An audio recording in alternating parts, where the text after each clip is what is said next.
Assalamualaikum warahmatullahi wabarakatuh. Selamat pagi semuanya. Kami dari kelompok 1 ingin mempresentasikan hasil dari diskusi kami.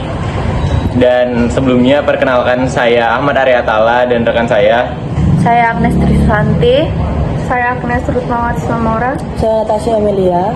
Dan kami akan menjelaskan tentang konfigurasi sistem komunikasi satelit. Oke, saya akan menjelaskan pengertian konfigurasi sistem komunikasi satelit.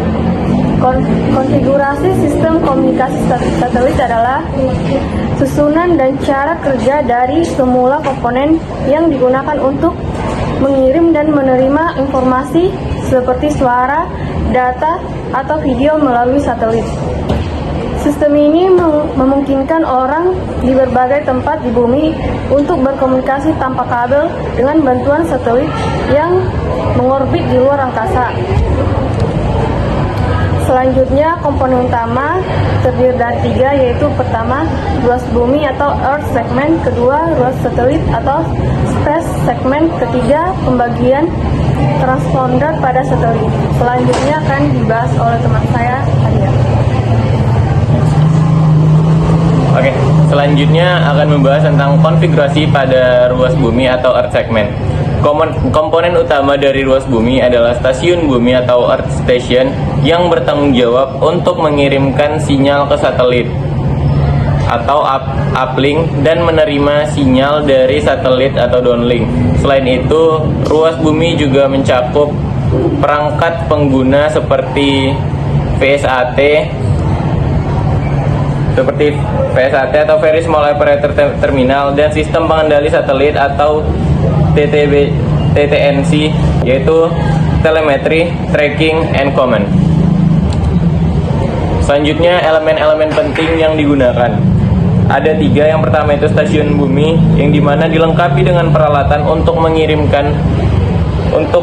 dan menerima sinyal ke atau dari satelit.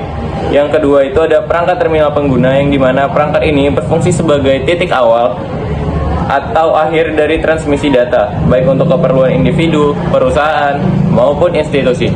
Dan yang terakhir yaitu adalah sistem pengendali, yang dimana tugasnya adalah bertanggung jawab untuk memastikan satelit tetap beroperasi secara optimal selama berada di orbit. Dan selanjutnya akan dijelaskan oleh teman saya. Baik, saya akan menjelaskan tentang konfigurasi pada ruas satelit atau space segment. Ruas angkasa mencangkup satelit itu sendiri beserta orbit tempat satelit berada. Satelit berfungsi sebagai penghubung sinyal dari satu titik ke titik lain melalui proses penerimaan, pengolahan, dan pemancaran ulang sinyal. Satelit dapat ditempatkan pada orbit LEO atau Low Earth Orbit, MEO atau Medium Earth Orbit, atau Geostationary Earth Orbit. Ruas angkasa merujuk pada satelit yang beroperasi di orbit dengan konfigurasi yaitu meliputi yang pertama ada orbit satelit, yaitu satelit dapat ditempatkan di beberapa jenis orbit, yaitu yang pertama ada LEO, Low Earth Orbit, yaitu 500 sampai 2000 km. Cocok untuk satelit pengedaran dan komunikasi berkecepatan tinggi. Yang kedua ada MEO atau Medium Earth Orbit, yaitu dari 2000 sampai 35.786 km. Digunakan untuk sistem navigasi seperti GPS. Yang ketiga ada GEO atau Geostationary Earth Orbit, yaitu kurang lebih dari 35.786 km.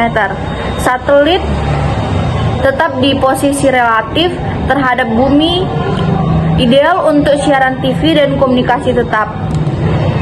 Yang kedua ada subsistem satelit. Yang pertama ada payload, yaitu termasuk transponder dan antena penerima atau pemancar. Yang kedua ada power system, yaitu panel surya dan baterai. Yang ketiga ada propulsi dan kendali orbit, yaitu untuk menjaga posisi satelit. Yang keempat ada sistem telemetri dan komando, yaitu untuk komunikasi dengan stasiun bumi.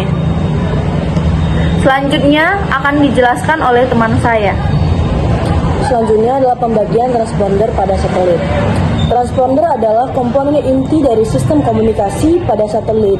Fungsinya adalah menerima sinyal uplink dari bumi, memperkuatnya, mengubah frekuensinya untuk menghindari interferensi dan memancarkan kembali ke bumi sebagai sinyal downlink. Jenis transponder berdasarkan fungsi yang pertama itu adalah band type transponder, meneruskan sinyal secara langsung tanpa perubahan signifikan. Yang kedua ada regeneratif transponder, memproses sinyal digital sebelum dipancarkan ulang, lebih kompleks dan efisien. Jenis transponder berdasarkan frekuensi. Yang pertama ada C-band. Untuk uplink sendiri ada di perkisaran 5.925 sampai 6.425 GHz dengan downlink 3,7 sampai 4,2 GHz dengan keterangan stabil dan tahan cuaca. Selanjutnya Q-band dengan uplink 14,0 sampai 14,5 dan downlink 10,95 sampai 12,75 dengan keterangan lebih kecil dan lebih mudah dipasang. Yang selanjutnya ada K-band, perkisaran uplink 27,5 sampai 31 dengan downlink 17,7 sampai 21,2 dengan keterangan kecepatan tinggi sensitif cuaca. Dan terakhir ada L-band dengan uplink 1,6 sampai downlink 1,5 dengan keterangan navigasi GPS dan komunikasi mobile. Selanjutnya kesimpulan, konfigurasi sistem komunikasi satelit terdiri dari dua bagian utama, ruas bumi dan ruas angkasa. Ruas bumi mencakup stasiun bumi dan perangkat terminal pengguna, sedangkan ruang angkasa terdiri dari satelit dengan berbagai sistem pendukung. Transponder adalah elemen penting dalam satelit yang menentukan kapasitas komunikasi dan dibedakan berdasarkan fungsi dan spektrum frekuensi.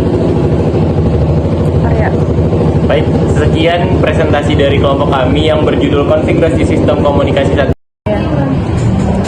Baik, selanjutnya kami akan membacakan beberapa pertanyaan dan menjawab juga dari beberapa kelompok lainnya yang akan dimulai dari teman saya. Ya, saya akan membacakan pertanyaan dari kelompok 2, yaitu jika terjadi gangguan pada transponder satelit, langkah teknis apa aja yang bisa dilakukan oleh stasiun bumi untuk menjaga kelancaran komunikasi?